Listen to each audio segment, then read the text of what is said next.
So the exercise that I wanted to go over with you is something called Sit on the Dog. And it was developed by an amazing trainer who used it at the beginning of her group classes to get dogs to chill out. Most dogs don't know how to relax until they're, like, I'm talking regular family dogs, dogs without training, don't know how to relax until they're old.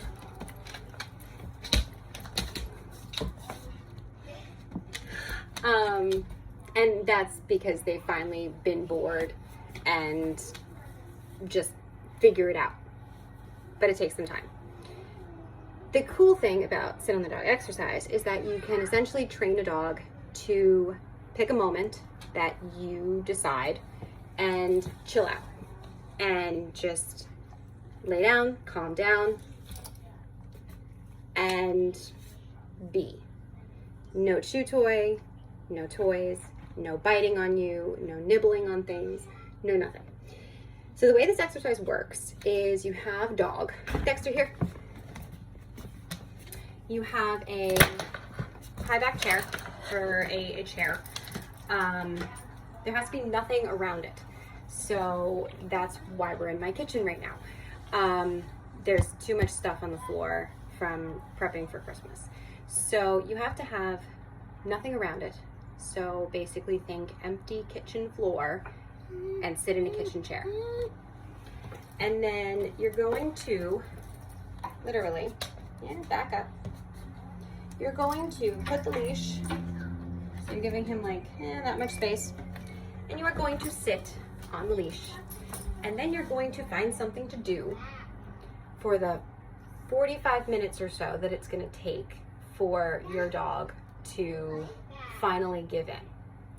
So the first time I did this with Dexter, it was about 45 minutes of whining, pacing, chewing on my foot, chewing on me, trying to climb into my lap, and I started doing this exercise when he was about 10 weeks old. Now, Dexter knows what I want. He knows exactly what this means when he sees that I'm sitting on his leash, and he will give in a matter of minutes. If he has enough space, which he should. You're good. Now, the first couple of times you do it, you're not talking to your dog. You're not making eye contact with your dog. You are letting them figure out that this is the thing that you want. Dogs are smart, and he will figure it out, but he's going to try every single thing to see if he doesn't have to give in. Because giving in means that he is now submitting to you and he's just done fighting. So the first couple of times with Dexter was chewing on my hands, chewing on the leash. It helps to do it with like a chew-proof leash if you have a chain leash. Or, there we go. Dexter will immediately go into this position because we've done it so many times, and I still do it at least once a day, which is basically just like, now I can just put the leash down, and as long as it's somewhere near me, he kind of gets what I want. But he will just plop on the floor and chill. And this is the best thing that you can teach your dog ever. But the first couple of times, it sucks. You don't want to give them any sort of encouragement, like lay down, it's okay. You don't want to do that.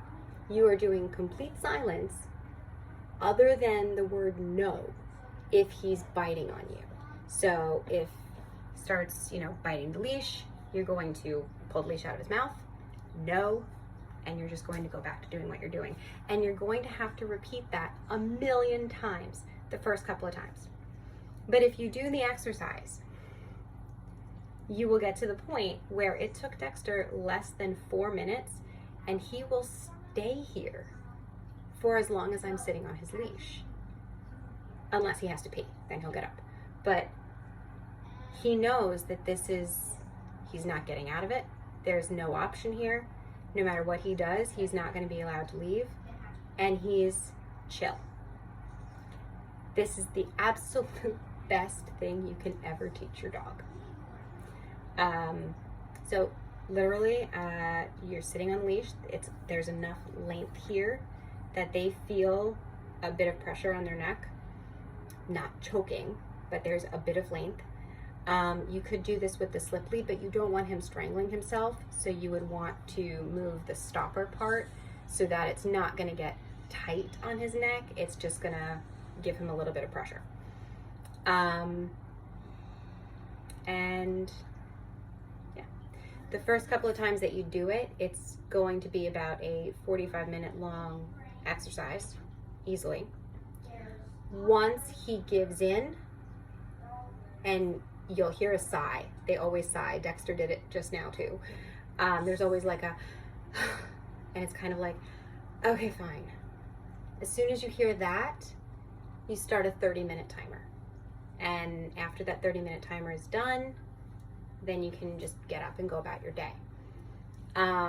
You want there to be, once he's sighed and given in, sorry, bud.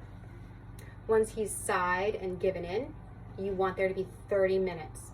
And you're not petting, you're not looking, you're not giving treats, nothing.